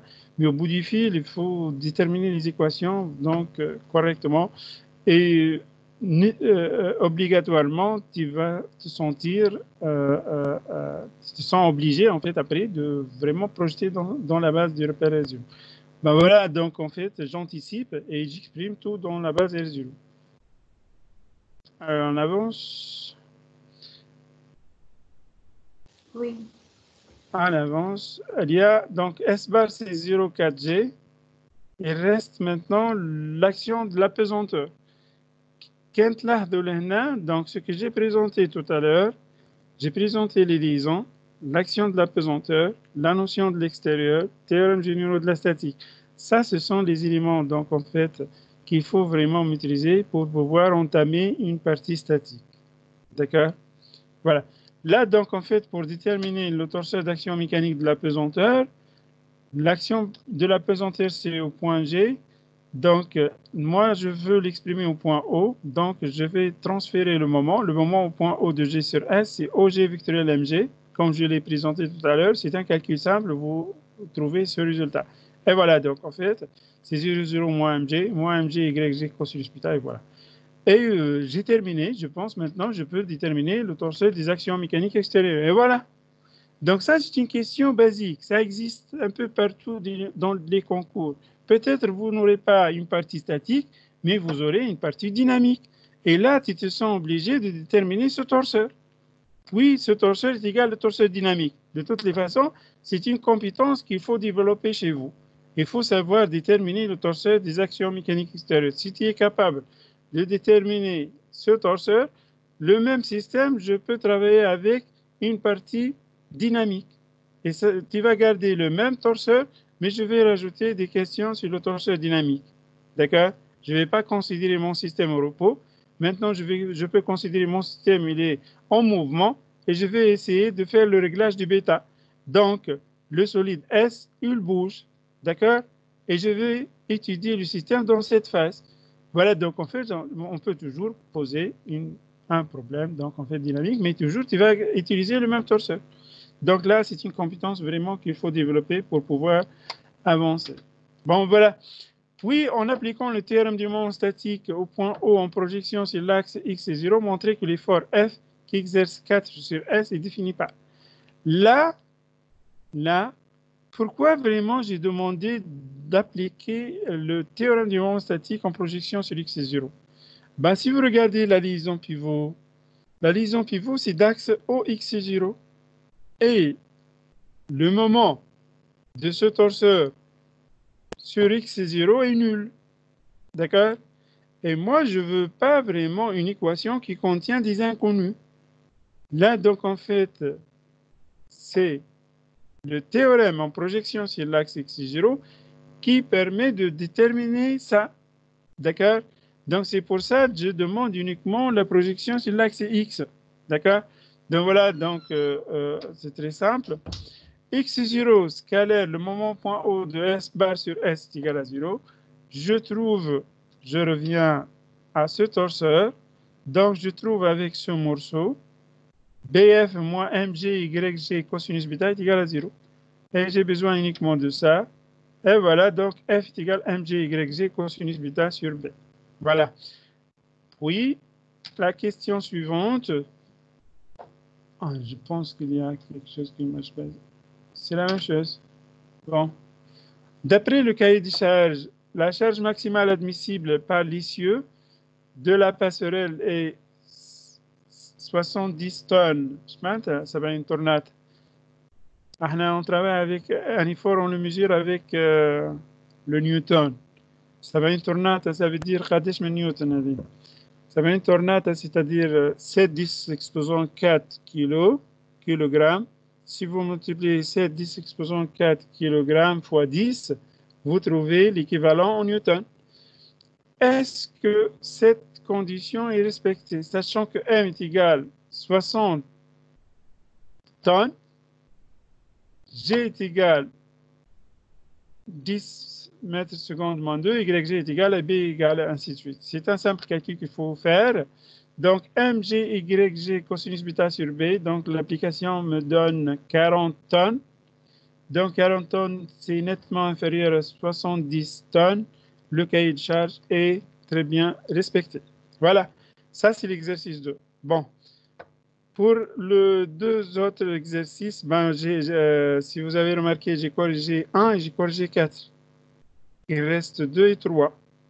2 et 3, voilà le corrigé. Je vais vous donner ça.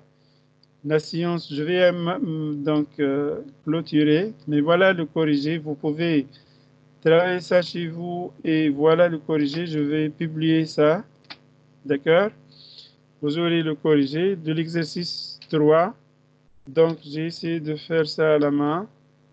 Et j'ai scanné ça. D'accord? Voilà. Alors, j'espère qu'avec cette séance, on a pu en fait corriger les problèmes et les lacunes que vous avez dans la partie statique.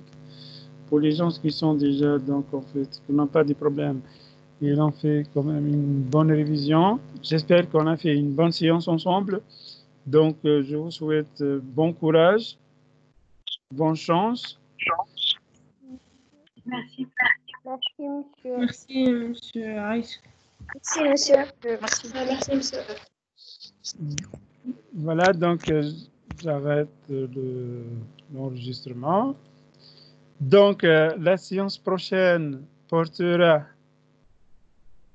sur la géométrie des masses. Normalement, ce sera le vendredi. D'accord?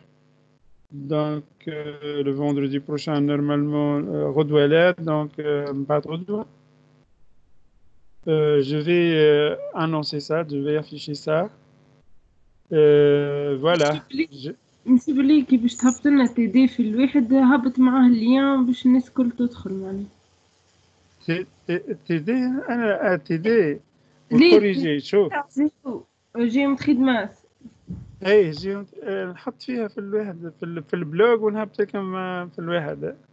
فهمت نعطيكم في اللين في فهمت ونحط فيها في التيمز. انا عندكم تقاوى في التيمز وتقاوى في البلوج. تقاوى اللي نحط لكم اللين تاع البلوج في وسط الجروب. بون سيرتو نتاع الغيونيون. داكور l'enregistrement هذايا سي سا.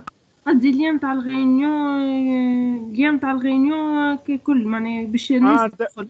داكور جي كومبري. اي pour l'enregistrement توا نحط لكم في التيمز. Voilà, donc en fait vous essayez de consulter le lien.